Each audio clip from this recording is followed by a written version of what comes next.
You were taught in school that Atlantis is a myth, a fable invented by a Greek philosopher to teach his students a moral lesson. A beautiful story about an island that never existed, told by a man who enjoyed writing imaginary dialogues. For 2,400 years, that was the official version. Atlantis was fiction. End of story. But what if the textbooks were wrong? What if Plato was not making anything up?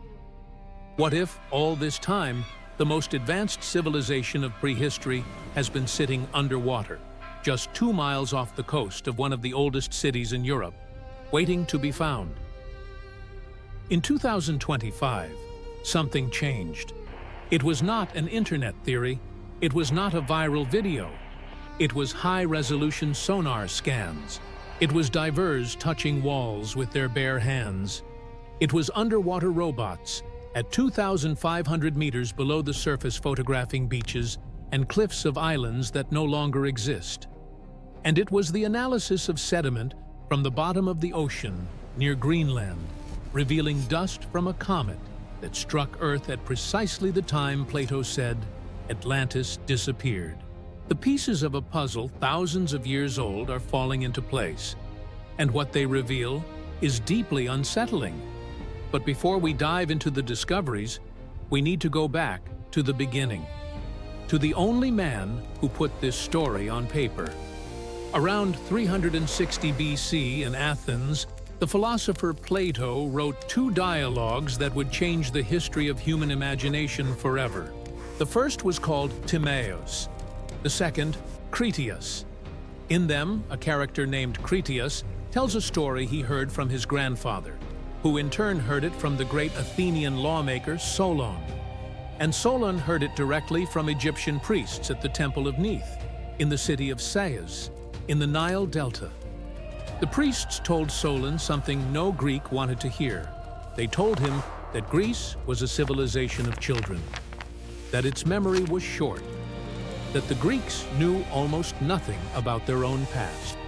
And then they revealed the existence of a powerful civilization that had flourished 9,000 years before Solon's time, which takes us back roughly 11,600 years. That civilization was called Atlantis. And here is where things get strange, because Plato did not do what a fiction writer would do. He was not vague. He did not leave details hanging in the air. He described Atlantis with an almost obsessive precision. He gave geographic coordinates. He gave measurements. He gave names.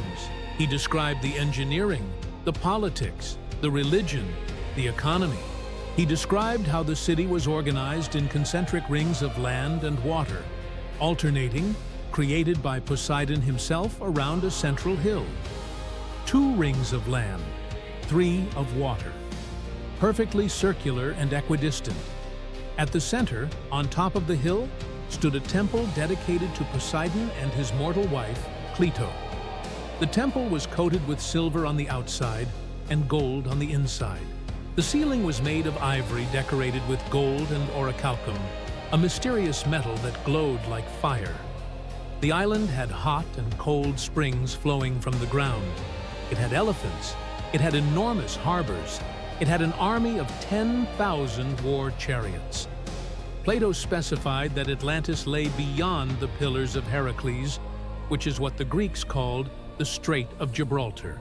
He said it was larger than Libya and Asia combined. And he said that the twin brother of Atlas, the first king, governed the edge of the island facing the Pillars of Heracles, in a region the Greeks called Gades. Gades. Remember that name. We will come back to it. And then came the destruction. Plato wrote that Atlantis disappeared in a single day and a single night of earthquakes and floods. Afterward, only mud remained. The sea in that region became impassable.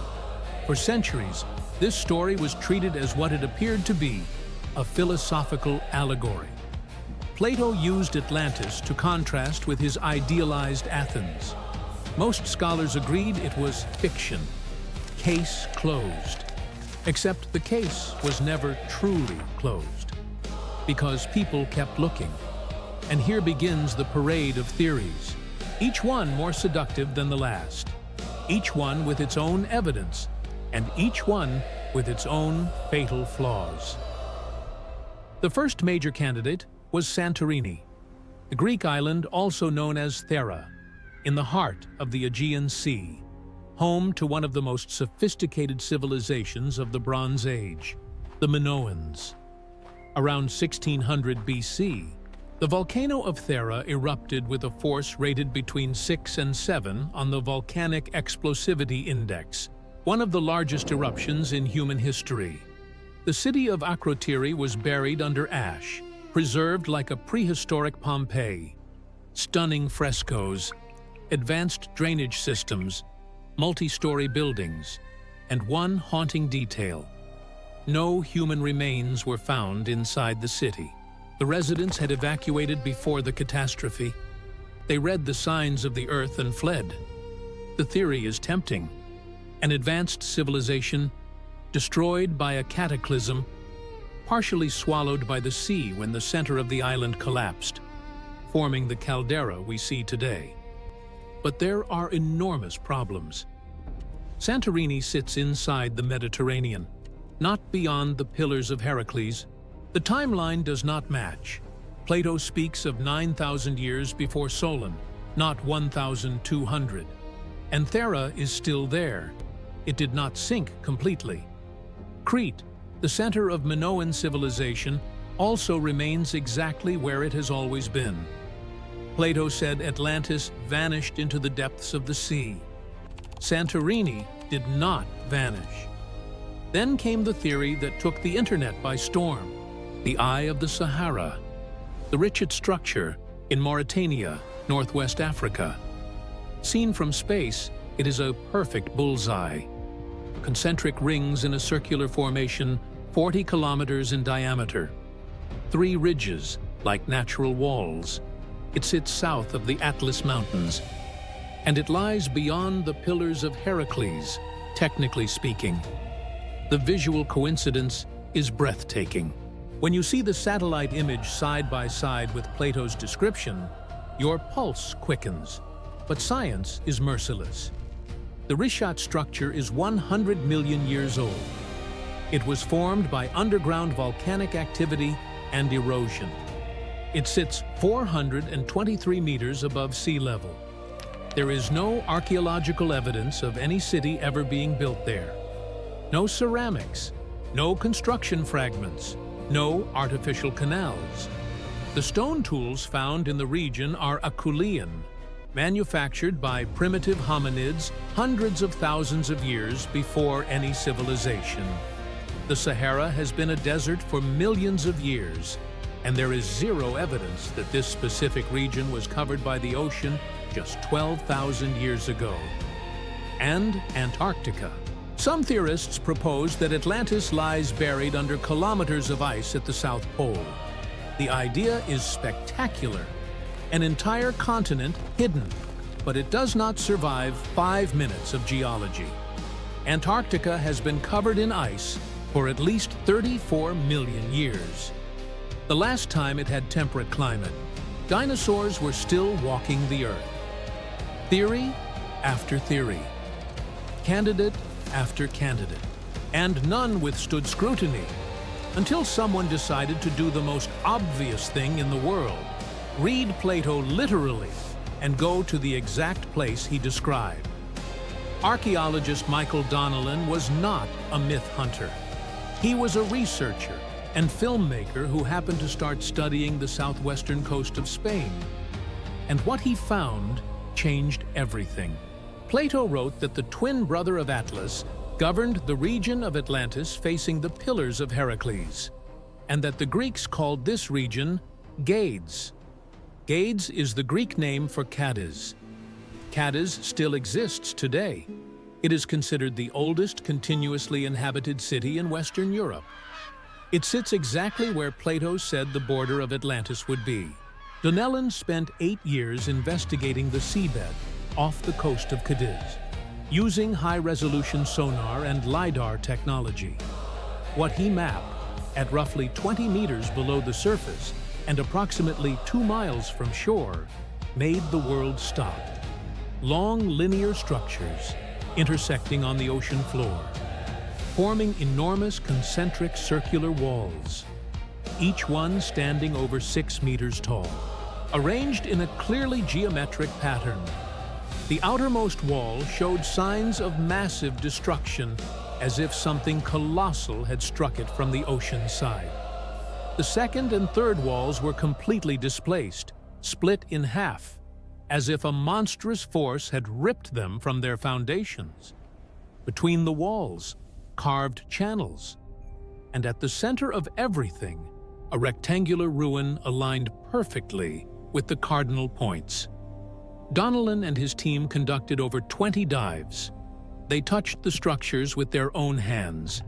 They described sharp right angles, flat surfaces, uniform thickness, cut and stacked stones, rectangular, with dimensions comparable to half the size of a small car. And here comes the most disturbing part. The dimensions Donnellan mapped correspond to the measurements Plato gave. The Atlantic plain described by Plato measured 3,000 by 2,000 stadia, which translates to approximately 341 by 227 miles, an area roughly the size of the state of Nevada in the United States. The proportions of what was scanned are compatible. Donnellan presented his findings at the Cosmic Summit in 2025 and premiered his documentary Atlantica. But he was careful with his words.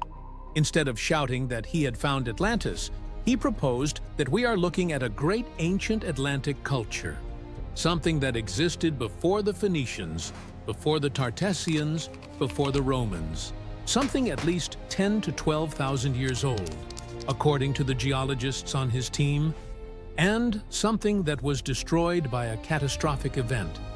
And Donnellan was not alone.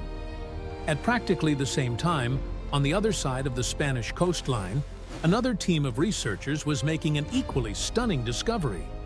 The Atlantis project of the IGME-CC, Spain's Geological and Mining Institute, sent underwater robots to explore the deep waters off the coast of Lanzarote in the Canary Islands. At 2,500 meters below the surface, the robots found something that should not have been there: entire submerged islands. Not ruins, not fragments. Islands with preserved beaches, intact coastal cliffs, dunes that once received wind and sunlight. Marine geologist Luis Somoza from the Geological Survey of Spain confirmed that the collected samples showed signs of volcanic activity and coastal erosion, proving these formations had once been above sea level. They were habitable territories that sank. The big question was, when? Geological records indicate that sea levels during the last ice age were dramatically lower than today, reaching their lowest point about 25,000 years ago.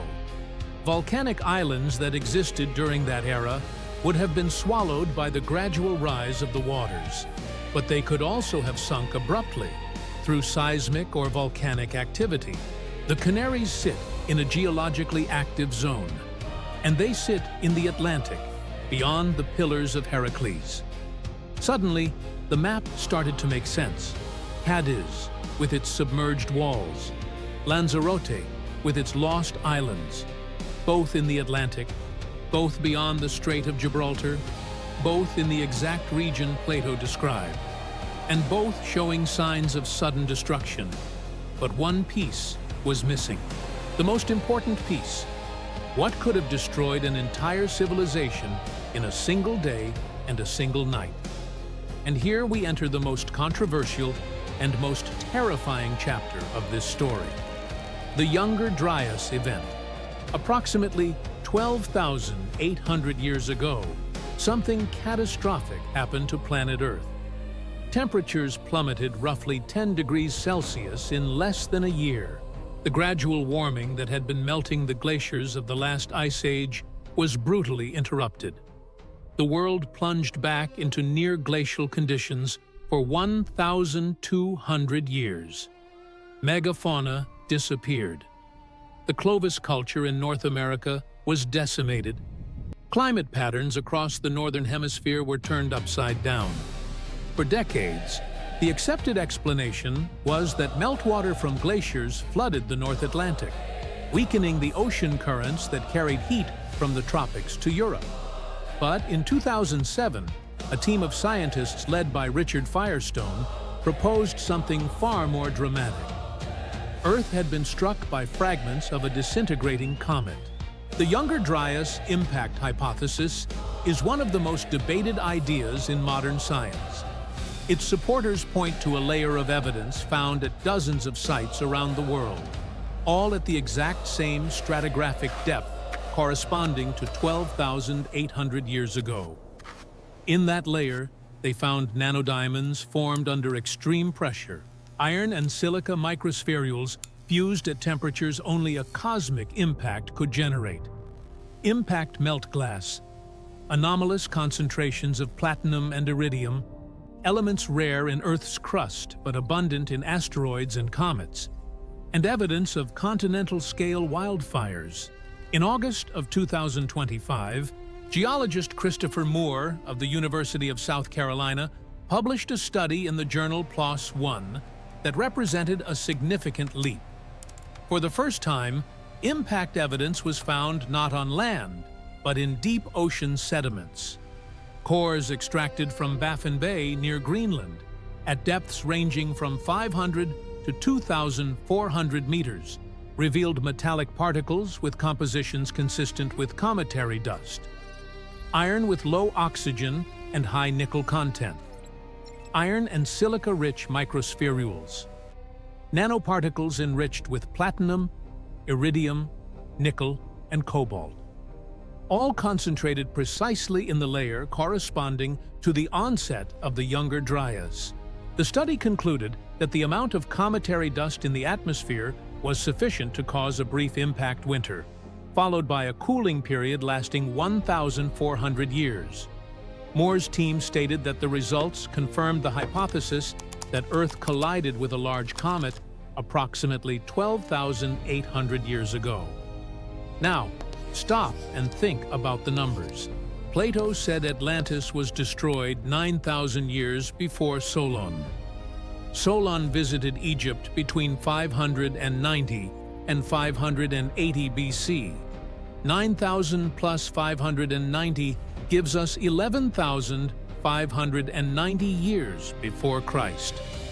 The Younger Dryas event began approximately 12,800 years ago. The margin of error between the two dates is just over 1,000 years, a blink of an eye in geological terms, and perfectly explainable by millennia of oral transmission between Egyptian priests, Solon, and Plato. The timeline matches. Imagine the scene. An advanced coastal civilization organized in concentric rings of land and water, with harbors and canals located in the Atlantic, beyond the Strait of Gibraltar. Then, nearly 13,000 years ago, fragments of a disintegrating comet rip through the atmosphere of the Northern Hemisphere. Air bursts of unimaginable proportions, shock waves that destabilize continental ice sheets, mega tsunamis sweeping across the Atlantic. In a single day and a single night, the outer walls are shattered by the force of the water. The inner walls are ripped out and split in half. The canals are buried under sediment. The civilization is swallowed by an ocean that, in the centuries that follow, continues to rise as melting ice floods the seas. By the time the world finally stabilizes, 1,200 years later, nothing remains but mud and memory. Memory that survives among the Egyptian priests, guardians of records stretching back millennia. Memory that, in 590 BC, is passed to an Athenian lawmaker named Solon. And that, 2 centuries later, is written down by a philosopher named Plato. And do you know what makes all of this even more disturbing? In 2025, a Spanish team led by historian and archaeologist Mercedes de Caso Bernal independently discovered Separately from Donalan, large concentric circular structures in the same general region off the coast of Cadiz. Walls up to 5 meters in height and stretching 450 meters in length. The Spanish team was cautious, acknowledging the formations could be natural. But they refused to reveal the exact location of the discovery to protect the site from looting. Two independent teams, using different methods, finding circular submerged structures in the same waters Plato described 2,400 years ago. That is not coincidence. That is convergence. And then there is the detail that keeps researchers awake at night. Donalan's team noted that the structures they found were buried under 5 to 15 meters of additional sediment, meaning what we see on the scans is only the top portion. Beneath the mud, there could be entire floors, entire districts, entire layers of a civilization we have barely scratched. The antiquity of these structures, according to the geologists who examined the sediment deposits, places them far earlier than any known Mediterranean civilization. Earlier than the Phoenicians, earlier than the Tartessians, earlier than the Romans, somewhere in the range of 10 to 12,000 years old, give or take a couple of thousand. That is exactly the window Plato described. But here is the question that truly haunts. If Plato was right about the location, right about the layout, right about the timeline, what else was he right about? He described a civilization that mastered metallurgy, agriculture, and maritime trade at a scale the ancient world would not see again for thousands of years. He described a people who grew so wealthy and powerful that they forgot their origins, who became arrogant, who tried to conquer lands that were not theirs, and who were punished not by gods, but by nature itself. The mainstream academic community remains cautious. Many scholars insist Atlantis was a literary invention, a thought experiment Plato designed to explore the dangers of hubris and the virtues of his ideal republic. They note that no single piece of evidence is conclusive. That sonar scans can show natural geological formations that resemble human construction, that the younger Dryas impact hypothesis, while gaining ground, was dealt a setback when the Baffin Bay study was retracted in early 2026 due to concerns about methodology. That extraordinary claims require extraordinary evidence, and they are right to be cautious. Science must be cautious. But science must also be honest, and honestly, something does not add up. We have a philosopher who described a civilization in exacting detail, gave its location, gave its dimensions, gave its timeline, and gave the manner of its destruction. We have submerged concentric walls at that location. We have sunken islands in the adjacent waters. We have evidence of a comet impact at the right time. We have a sudden climate catastrophe that lasted over a millennium. And we have multiple independent research teams converging on the same region. At what point does coincidence become evidence? At what point does legend become history? Heinrich Schliemann found Troy by taking Homer literally. Everyone told him it was a myth. He dug anyway. And under the dirt of Western Turkey, he found walls, fortifications, and artifacts that proved Troy was real. The ruins of a city everyone said was fiction. Could Donalan be doing the same? Could the walls off the coast of Cadiz be the Troy of our generation? Only rigorous independent investigation will answer that question. Radiocarbon dating of organic materials from the site. Analysis of construction techniques. Comparison with known architectural styles. Geological surveys that can distinguish natural formations from human engineering. The evidence Donalan and the Spanish teams have gathered is the beginning of something, not the end. But the fact that we are even having this conversation, the fact that serious researchers with real technology are finding real structures exactly where Plato said they would be, should give every person pause. Perhaps the most unsettling thought is not about the past. It is about what it means for us. If an advanced coastal civilization could be erased from existence in a single day by a cosmic event, then the 12,000 years of relative calm we have enjoyed since the Younger Dryas are not a guarantee. They are a streak of luck. Studies suggest that destructive airbursts like the Tunguska event of 1908 and the Chelyabinsk explosion of 2013 may be far more common than previously believed. The debris streams of disintegrating comets still cross Earth's orbit. The Taurid meteor stream, which some researchers link to the Younger Dryas impactor, is still out there. The Atlanteans, if they existed, probably looked up at the sky and saw the same stars we see. They probably believed their civilization would last forever, that their walls were strong enough, that their harbors were deep enough, that their knowledge was vast enough to protect them from anything. They were wrong.